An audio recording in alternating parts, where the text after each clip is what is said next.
శ్రీకృష్ణ పరబ్రహ్మాయ నమః. భగవద్గీత సారాంశం. శ్రద్ధావాన్.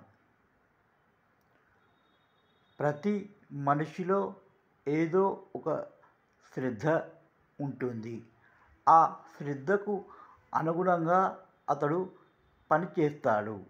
ఆ శ్రద్ధలో నిమగ్నమై తామరాకుపై నీటి బొట్టి వలె నాన్ అటాచ్మెంట్ వల్ల ఉండడమే కర్మయోగం.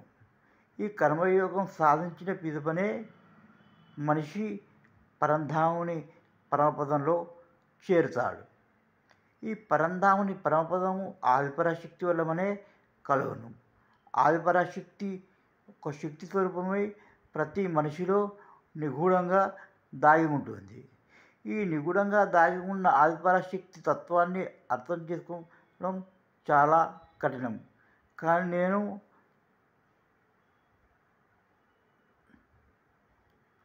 30 సంవత్సరాలు ఆదిపరాశక్తిని ఆరాధించి ఆదిపరాశక్తి శక్తితో పలుకుతున్న మాటలేవి.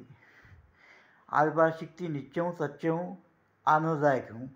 జనన మరణ సంకట స్థితి నుండి మనలను బయటికి నెట్టి ఉత్తమ గతిలోకి చేరే శక్తే ఆదిపరాశక్తి. కేవలం ఆదిపరాశక్తికి మాత్రమే మన దివ్య మంగళ స్వరూపము అగుపించినట్లు చేస్తుంది.